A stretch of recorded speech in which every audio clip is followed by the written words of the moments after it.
Bonjour, aujourd'hui on va voir Profiter de l'instant présent pour vivre pleinement de Myriam Jezequel, Jezequel. L'auteur nous invite à une redécouverte du moment présent en tant que source essentielle de bien-être, de lucidité et de sérénité. Fin du résumé.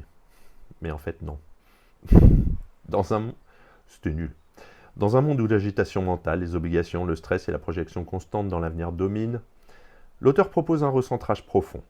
Apprendre à vivre ici et maintenant de manière consciente et apaisée.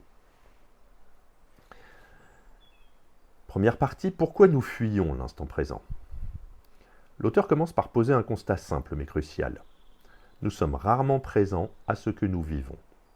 Soit notre mental se projette dans le futur, que vais-je faire, que va-t-il se passer, etc. Soit il ressasse le passé. J'aurais dû, pourquoi ça m'est pas arrivé? Donc cette absence à l'instant est nourrie par plusieurs mécanismes. Tout d'abord l'éducation. On nous apprend très tôt à anticiper, planifier, réussir. Ensuite la culture de la performance. Être productif, multitâche, rapide, toujours connecté. La peur du vide, le silence et l'inaction font peur. Et enfin les blessures émotionnelles. Elles nous entraînent à fuir certaines sensations. Le résultat, une vie vécue, ce qu'elle appelle en surface, avec peu de présence réelle à soi-même, aux autres et au monde. En seconde partie, elle nous invite à redécouvrir le pouvoir du moment présent. Myriam Jezequel nous montre que l'instant présent est le seul espace réel. C'est là que se joue notre vie, que nous pouvons agir, ressentir, expérimenter. En prenant conscience de cela, nous pouvons réduire le stress, calmer le flot mental, accéder à plus de clarté intérieure et ressentir la paix et la joie simple de l'instant. Elle insiste sur une idée forte. Vivre dans le présent n'est pas passif.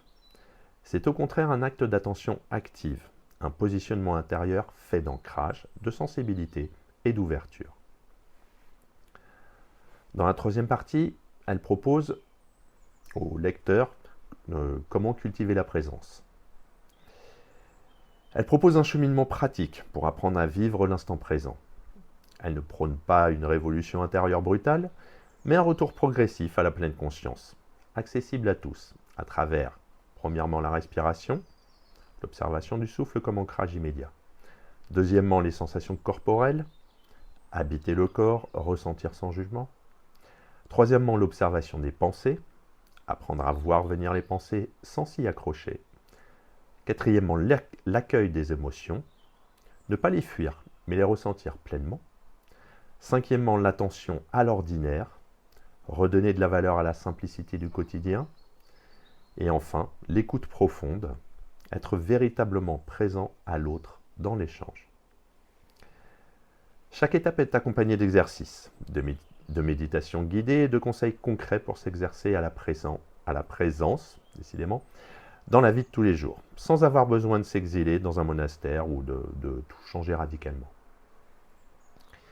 Dans la quatrième et dernière partie, elle parle des bénéfices d'une vie présente. En pratiquant l'attention au présent, les effets sont nombreux. Diminution de l'anxiété, meilleure gestion des conflits et des relations, plus grande capacité à savourer, davantage de cohérence intérieure et ouverture à l'inspiration et à l'intuition. Elle nous montre également que vivre pleinement le présent permet de transformer notre rapport au temps. Le futur ne fait plus peur, le passé ne nous enferme plus et on devient plus libre. Si on analyse le livre, on se rend compte qu'il fait partie de la lignée des livres de pleine conscience, à l'instar de ceux de Jon Kabat-Zinn ou Kabat-K, B-A-T, trait d'union Z-I-N, ou Eckhart Tolle, que vous pouvez retrouver sur la chaîne d'ailleurs. Mais elle y ajoute une dimension poétique et accessible, en restant très proche de la réalité quotidienne de nous tous, notre quotidien. Les points forts, clarté et simplicité, approche concrète, humanité, équilibre entre théorie et pratique.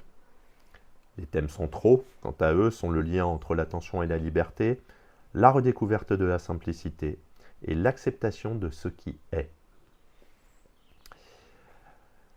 Pour conclure, Eh ben, en fait, c'est un livre doux, j'ai envie de dire, éclairant et profondément apaisant. Il ne cherche pas à choquer ou à bouleverser le lecteur, mais à l'accompagner pas à pas vers un mode de vie plus conscient, plus habité, plus serein. Dans un monde où tout va vite, où on zappe d'une tâche à l'autre, ce livre agit comme une respiration précieuse. Il nous rappelle que le bonheur n'est ni dans le passé, ni dans le futur, mais dans l'instant présent, lorsque l'on prend le temps de le goûter.